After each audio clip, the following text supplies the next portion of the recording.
drive out to school, so anybody can't see me, I'm up behind this.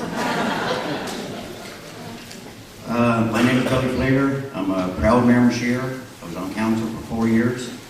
Probably the most rewarding experience I did have representing the people of Miramichi.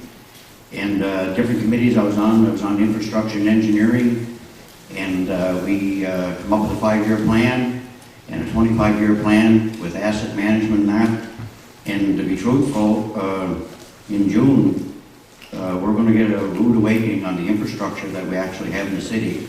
In the engineering department, we've been meeting quite regular, trying to come up with a plan where we can get our streets paved and our infrastructure, make sure we get the proper water and sewage, and a new well.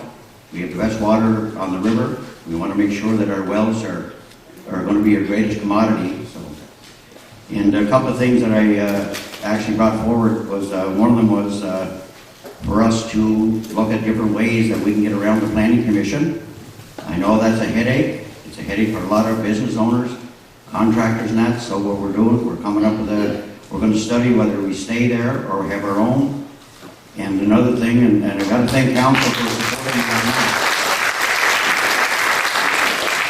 And business people and the contractors, they put a lot of money into this, and this is why our tax rate's been staying the same for the last 4 years. And another thing that was, I fought for 3 years to get it, and the reason for it is because of kids like this sitting in the front row. We finally got the paddle boats and the canoes back in French Fork Cove, which is a great treasure for us, and we're going to be able to keep our kids here playing, and it's going to be great for them this summer. And another thing I was on was, I know it seems to be a hot topic, was the wellness center.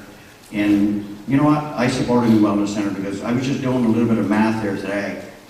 And if I just use a $60 million number, the federal government right there now is committed to 50%, makes it 30 million. The provincial government, they're looking at 33, which is 19. We can actually get into a new facility without affecting the taxpayers, probably for anywhere to 8 to 10 million. But that's going to be the choice of the public. You, the citizens, will give us direction. We'll have some more meetings on that. And by all means, we're going to listen. We listened to you at the meetings that we had, and we're certainly going to listen to you again. So, and I appreciate everybody and my support, and thank you very much.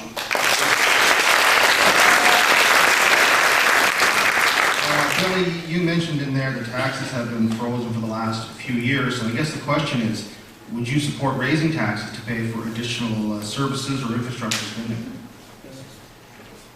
Come June, I think we're going to have a better view of what's actually going to happen here in the Miramichi. Like our water, our sewage, and our infrastructure underneath the roads, we're in debt. And it's going to get worse, because I know there's a couple of streets we looked at paving. Like we already allotted $1.6 million this year to pave streets.